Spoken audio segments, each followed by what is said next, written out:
He had always thought silence was simply the space between one victory and the next.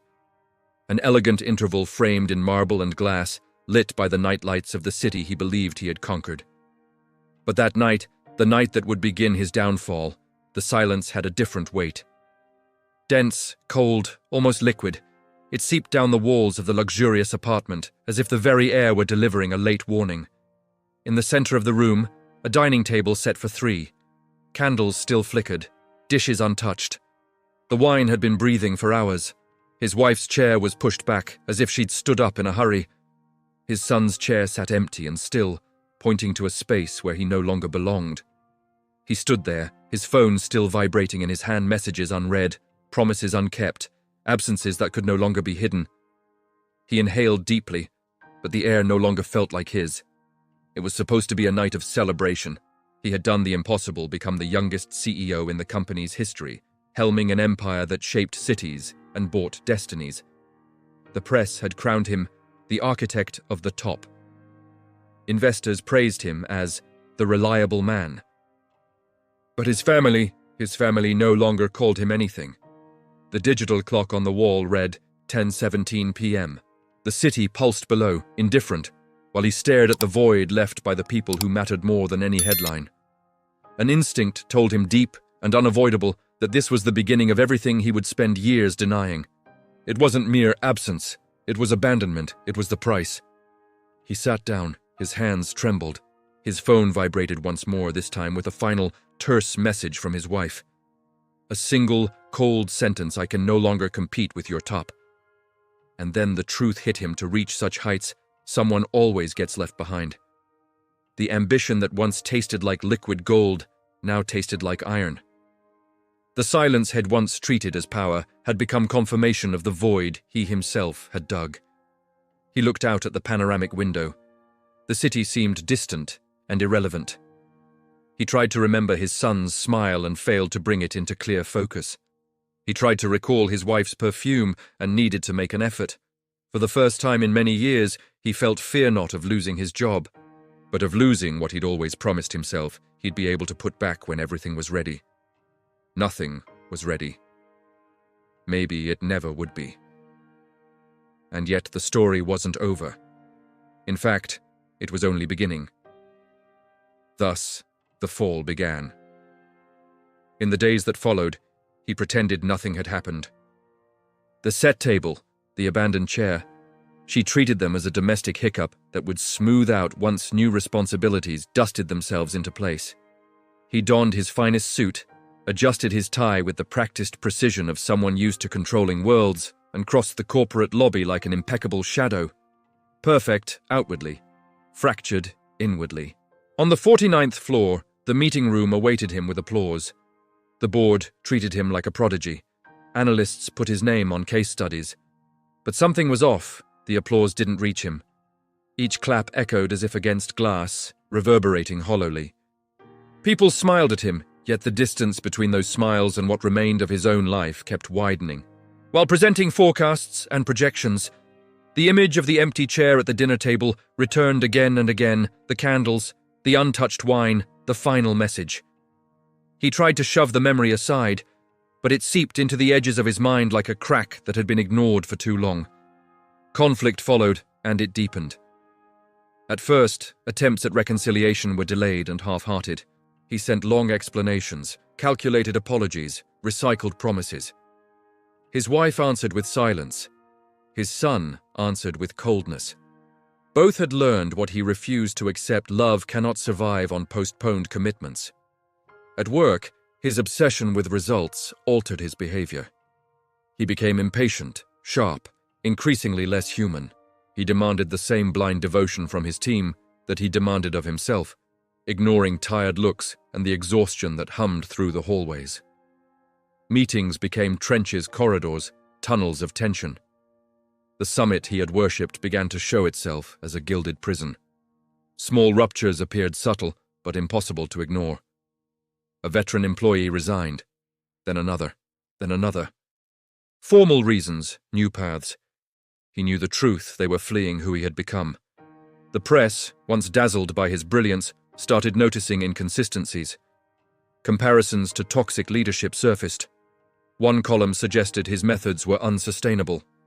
He countered elegantly, but the seed had been sown. At home, absence hardened into something final. His wife filed for legal separation. His son blocked his number. Visits were met with closed doors and distant looks, faces that no longer recognized the man standing before them. And still he climbed.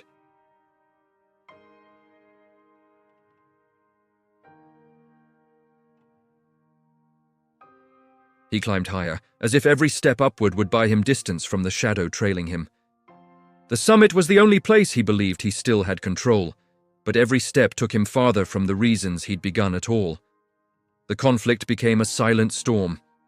He couldn't accept what was happening, and yet he knew the collapse would not come from external foes, it would come from what he had chosen to ignore within himself. The luxury around him changed texture.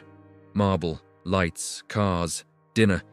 Everything felt too bright, too cold, too empty, as if surfaces reflected not triumph but the loneliness he had cultivated. Loss did not strike with a bang. There were no slammed doors, no shouting. The loss arrived like winter on a mountain, slow, quiet, covering everything with a thin, inevitable ice until there was no way back. One cloudy morning, while scanning reports that no longer seemed relevant, an assistant entered with a cautious step and handed over a single envelope. Simple, discreet, heavy enough to displace years of choices. It was the divorce petition, no long explanation, no apologies, only facts. A signature that left no room for patching things up. He read it several times, hunting for a flaw, for some sign that reconciliation was possible. There wasn't. In that instant, the glass-walled office closed in around him. The windows that had been vistas to the world became transparent walls. The city's noise lost its charge. It was muffled as if by a thick snow. He breathed, but the air barely filled him. The summit began to freeze. In the following days, routine became ritual, without meaning meetings, speeches, emails. Each act perfectly calculated and perfectly useless. He moved through the office like an elegant spectre, shaking hands with people he barely noticed. Each step felt further removed from ground. He was ceasing to exist in his own life. At home, silence had become a presence. It occupied every spot once filled by his wife's voice, his son's laughter, the small noises he'd long ignored. He tried to sleep and couldn't. He tried to work and felt numb. The loss wasn't only separation. It was the part of himself he had abandoned long before anyone left him. Without warning, he started living at the office. Nights blurred into a string of desk lamps, stale coffee, and the echo of his own footsteps, the closest companion he had. Board members questioned his behavior. Investors worried about his instability. Directors began meeting without him. Control seemed to leak through his fingers like water. At the center of that spiraling, luxurious ruin was a single truth: he was alone, surrounded by everything he had once wanted, yet unable to touch what truly mattered.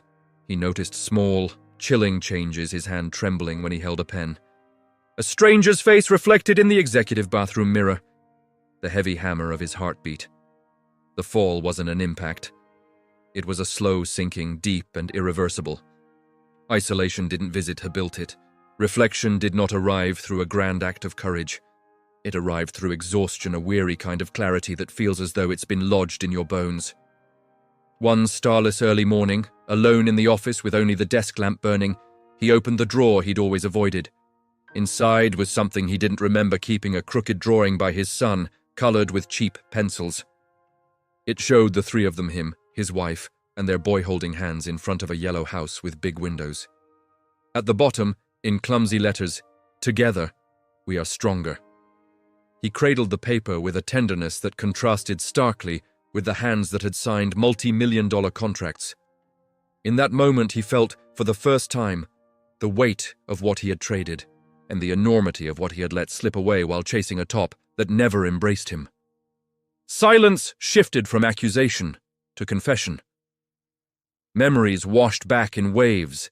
His son waiting at the school gate with a new drawing, never seen his wife bringing 2 glasses of wine, only to leave when he didn't look up, missed birthdays, abbreviated vacations, dinners, interrupted by urgent calls he insisted were important. The table set, the candles lit, the wine left on its own, the opening scene of that first night was not just a marker of loss. It had been the final warning he ignored. Now, sitting in his gleaming office, he understood the absurdity the pinnacle he'd reached had no space for a family. Perhaps it never had. It was a throne made for one, an altar demanding constant, irreversible sacrifices. He rested his head in his hands and, for the first time in years, breathed without the need to appear strong. From that exhaustion, something stirred not hope exactly, but a bitter, clarifying recognition. He could not repair everything. He could not reclaim lost years. Denial would only prolong the void.